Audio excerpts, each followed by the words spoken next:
The warning ignored. The massive dome of the Galactic Assembly stretched across the neutral world of Terminus Station, its crystalline walls reflecting the light of 3 distant suns. Inside, representatives from 47 species gathered in emergency session, their forms as varied as the worlds they came from. Some floated in atmospheric bubbles, others stood on multiple legs, and a few existed as pure energy contained in mechanical shells. But despite their differences, they all shared one emotion today: fear. Ambassador Maria Chen stood at the center of the assembly floor, her simple black uniform a stark contrast to the elaborate ceremonial garb of the other delegates. She was the only human in a room filled with beings who had traveled the stars for millennia before humanity had even discovered fire. Yet she stood there with quiet confidence, her dark eyes scanning the crowd as she waited for silence. The Carathian delegate, a massive creature with obsidian scales and 6 arms, rose from his position. Supreme Commander Threx commanded attention simply by existing. His species had conquered 1/3 of the known galaxy through sheer military might, and his voice rumbled like distant thunder when he spoke. "The human expansion must end," Threx declared. His words translated instantly into dozens of languages. In merely 300 cycles, they have spread from one insignificant world to control 73 star systems. This aggressive growth threatens the established order of our galaxy. Chen remained calm, though she felt the weight of every alien gaze upon her. She had prepared for this moment for months, knowing that humanity's rapid expansion would eventually trigger this confrontation. Earth's government had given her full authority to negotiate. But they had also given her something else: a warning to deliver if negotiations failed. "Respected delegates," Chen began, her voice carrying clearly through the chamber's perfect acoustics. "Humanity has taken only uninhabited worlds. We have established no colonies where other species already existed. Our expansion threatens no one's territory or resources." A crystalline being that looked like living glass chimed in, its voice like wind through bells. "The rate of expansion itself is the threat, human. Your species breeds too quickly, adapts too readily. Mathematical projections show that at your current rate, humans will outnumber all other spacefaring species combined within 1,000 cycles." Chen nodded thoughtfully. She had heard these arguments before in private meetings, in diplomatic channels that had grown increasingly hostile over the past year. "We understand your concerns," she said carefully. "That is why Earth proposes a compromise. We will limit our expansion to 5 new systems per decade, and we will submit to regular inspections by a joint alien monitoring committee." The chamber erupted in discussion, dozens of conversations in different languages creating a cacophony of sound. But Supreme Commander Threx raised one of his 6 arms and silence fell immediately. The Carathian Empire's word carried weight here, backed by the largest military force in known space. "Unacceptable," Threx stated flatly. "The Carathian Empire demands immediate cessation of all human expansion, reduction of your current territory by half, and submission to Carathian oversight of all human military assets." Chen felt her jaw tighten, but she kept her expression neutral. These terms were not negotiation. They were surrender. "The Carathian Empire does not speak for this assembly," she said, allowing an edge to creep into her voice. "Humanity seeks peaceful coexistence, not subjugation." "Then humanity will face the consequences," Threx replied, his scales shifting to a deeper black that his species displayed when preparing for combat. "The Carathian Empire hereby declares human expansion a threat to galactic stability. Any further human colonization efforts will be met with military intervention." The assembly fell silent. This was what they had all feared but expected. The Carathians had never tolerated potential rivals, and humanity's growth had marked them as exactly that. Several smaller species delegates shifted nervously, knowing they would be expected to choose sides if conflict erupted. Chen took a deep breath and spoke the words she had hoped never to say. "Then I must deliver Earth's formal response to any act of aggression against human colonies or vessels." She paused, ensuring every translator caught her words perfectly. "No force that attacks humanity will ever return home. This is not a threat. It is a statement of historical fact. Review your records. Every pirate fleet that has attacked human ships, every raider that has struck our colonies has simply vanished. Not defeated, not destroyed, just gone." Threx's scales rippled with what his species considered laughter. "Human propaganda. You speak of small criminal elements, not the might of the Carathian Empire. We command 10,000 warships, each capable of rendering a planet uninhabitable. And yet, Chen continued calmly, not one pirate who attacked us has ever been seen again. No debris, no survivors, no signals. They simply cease to exist. Consider that before you send your fleets against us. The Etherian delegate, a being of pure thought housed in a robotic shell, projected curiosity. This claim is statistically improbable. Our analysis shows human military technology to be approximately standard for a species of your age. Chen smiled slightly, the expression not reaching her eyes. Our visible technology is standard, but humanity learned long ago that the most effective weapons are those your enemy never sees coming. 2 weeks after the assembly, the first Carathian fleet arrived at the edge of human space. The Fifth Armada, consisting of 200 warships under the command of War Master Kalok, jumped into the Proxima Centauri system expecting to find a small human colony defended by perhaps a dozen patrol vessels. What they found instead was absolutely nothing. The colony was there, visible on their long-range scanners, continuing its daily activities as if 200 warships hadn't just arrived to destroy them. But between the Carathian fleet and the colony was empty space. No defensive fleet, no orbital platforms, not even emergency evacuation protocols being enacted. Kalok stood on his command bridge, his 6 arms working different control panels as he tried to make sense of the situation. His species had conquered hundreds of worlds and never had they been simply ignored. It was insulting, but more than that, it was unsettling. Scan again, he ordered his sensor operator. There must be cloaked vessels. Nothing, War Master. No energy signatures, no gravitational anomalies, no distortion fields. Space is completely empty. Kalok considered his options. He could bombard the colony from here, but his orders were to secure surrender first, to give humanity one last chance to submit to Carathian authority. He ordered his fleet to advance slowly, weapons powered but not targeted. Perhaps the humans were simply paralyzed with fear. The fleet had traveled halfway to the colony when the first ship vanished. There was no explosion, no energy discharge, no distress signal. The battlecruiser. Inevitable victory simply stopped existing between 1 second and the next. Its absence created a gap in the fleet formation that seemed to scream wrongness into the void. Before Kalok could react, 3 more ships vanished in the same way. Then 10, then 20. His sensor operators were screaming conflicting reports, none of which made sense. Ships were there one moment and gone the next as if they had never existed at all. Full retreat, Kalok commanded, but it was already too late. Ships attempting to enter hyperspace found their drives non-functional. Those trying to reverse course discovered their engines produced no thrust. The fleet was trapped in normal space, being slowly erased from existence by something they couldn't see, couldn't detect, and couldn't fight. Kalok's final transmission was picked up by a Carathian listening post 17 light-years away. His words would become legend among those who heard them. They're not fighting us. They're simply removing us from existence. Tell the Empire. Tell them the humans don't wage war. They perform deletions. By the time the transmission ended, the entire Fifth Armada had vanished. 200 ships, 40,000 Carathian warriors, enough firepower to destroy a dozen worlds, all gone without a trace. No debris field, no escape pods, no final stand. They had simply ceased to be. The silent victory. The disappearance of the Fifth Armada sent shockwaves through the Galactic Assembly.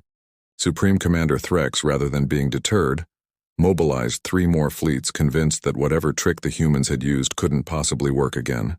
He assigned his most brilliant military commander, General Vextor, to lead the combined assault of 600 ships. Vextor was different from typical Carathian commanders. Where they relied on brute force, he preferred to understand his enemy. He had spent the 3 weeks since the Fifth Armada's disappearance studying every piece of information available about humanity. Their history, their psychology, their technology, and most importantly, their wars. What he found disturbed him more than any weapon could have.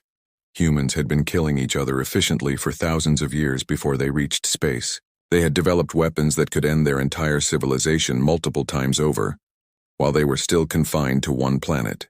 But more terrifying than their weapons was their mindset. Humans didn't just defeat enemies. They studied them, understood them, and then systematically dismantled them. Standing on the bridge of his flagship, the Eternal Conquest, Vextor addressed his combined fleet. We face an enemy that does not fight as we do, he transmitted to all ships.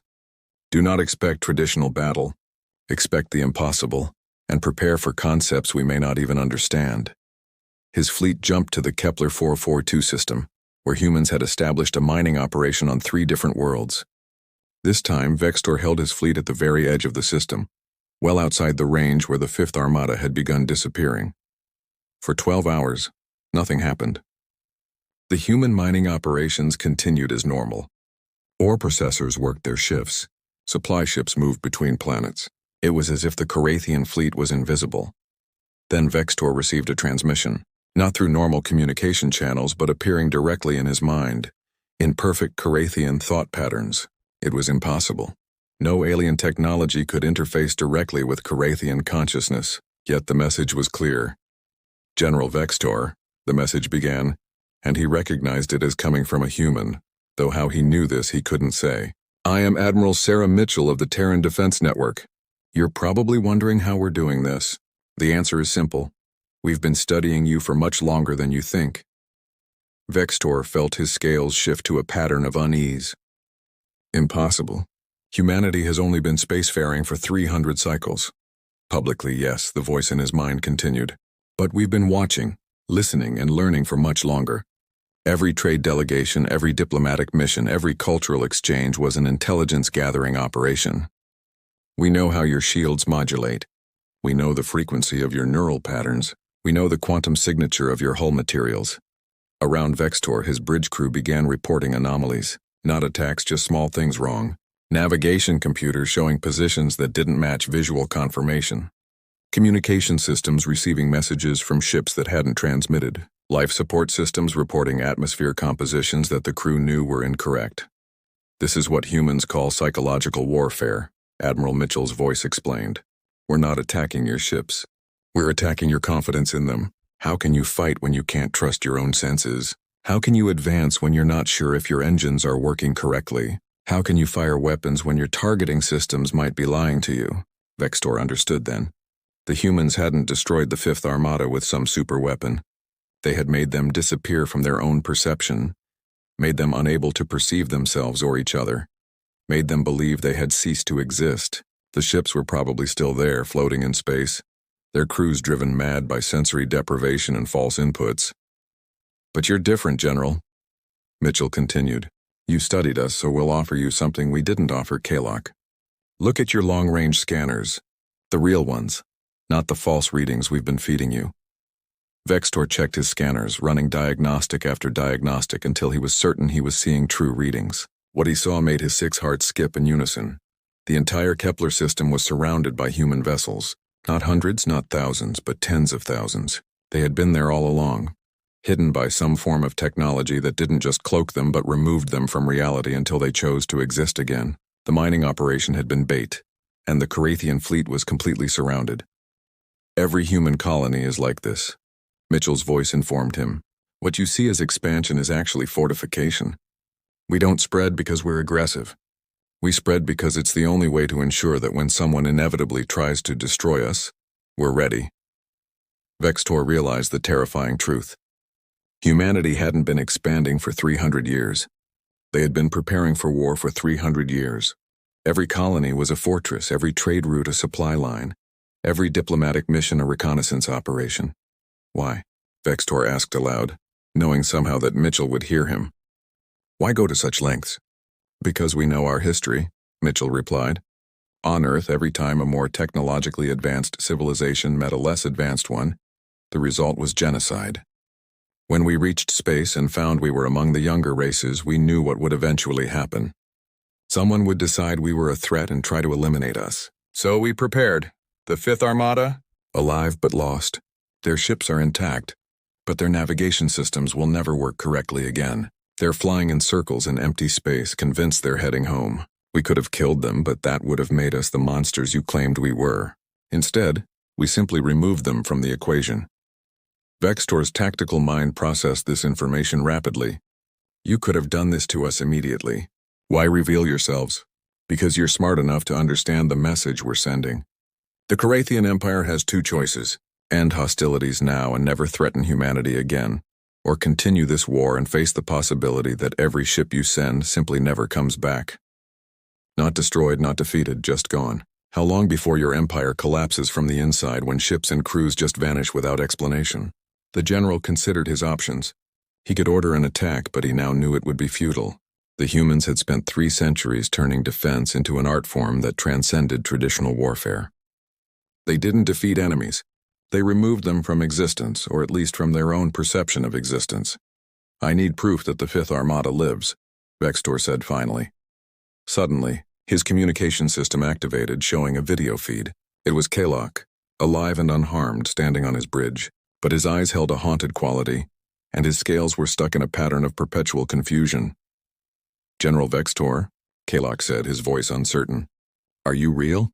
We've been trying to get home for weeks, but space itself seems wrong. The stars are there, but we can't reach them. We're moving, but we never arrive anywhere.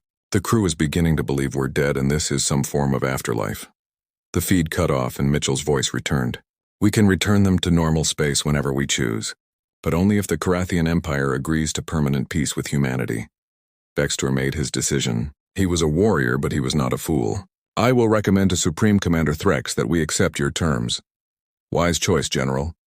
One more thing you should know. This conversation is being broadcast to every ship in your fleet and to the Galactic Assembly. Everyone now knows that challenging humanity doesn't result in glorious battle. It results in disappearance, in madness, in being trapped between existence and void. The psychological impact of that revelation spread through the galaxy like wildfire. Within days, 3 other species that had been considering action against human expansion quietly withdrew their complaints. The Galactic Assembly voted unanimously to recognize humanity's territorial claims and to establish permanent peace treaties. Supreme Commander Threx himself arrived at Terminus Station 1 month later, not with a war fleet but with a single diplomatic vessel. He met with Ambassador Chen in the same chamber where he had declared war just weeks before. "Your species fights without fighting," Threx said, his scales showing a pattern of grudging respect. "You win without weapons. This is not warfare as we understand it." Chen nodded. "Humanity learned long ago that the best victory is the one where no one dies. We developed these methods not because we wanted to conquer, but because we wanted to survive. Every species that has ever threatened us has learned the same lesson. Those who fight humanity don't lose, they simply vanish from the battlefield entirely. The Fifth Armada has been returned to Carathian space unharmed but forever changed. They'll never be able to explain what happened to them because, from their perspective, nothing did. They simply couldn't find their way home until we let them." Threx's scales rippled. "And if someone attacks you again? Then they'll learn what we learned on Earth. The most terrifying enemy is the one you cannot fight, cannot see, and cannot understand. We don't destroy our enemies, Supreme Commander. We make them irrelevant." The treaty signed that day established humanity not as conquerors or warriors, but as something far more terrifying, a species that had transcended conventional warfare entirely. They had turned defense into something approaching magic, something that other species couldn't comprehend, let alone counter. As the various delegations left Terminus Station, spreading the story across the galaxy, a new saying emerged among the spacefaring races. No one returns from fighting humanity, not because they die, but because humanity removes the very concept of battle from existence. The humans continued their expansion, but now no one challenged them. The empty worlds they colonized became fortresses of incomprehensible technology, each one a reminder that humanity's greatest weapon wasn't destruction, but the ability to make conflict itself impossible. General Vextor, in his final military report before retiring, wrote something that would be studied in alien military academies for millennia. "Humanity won the war by making war obsolete. They didn't defeat us. They evolved past us, and perhaps that's the most terrifying victory of all. The galaxy had learned its lesson. When humanity offered peace, you took it gratefully, because the alternative wasn't defeat or death. It was simply ceasing to matter, becoming lost in a reality that no longer acknowledged your existence. No one ever challenged humanity again,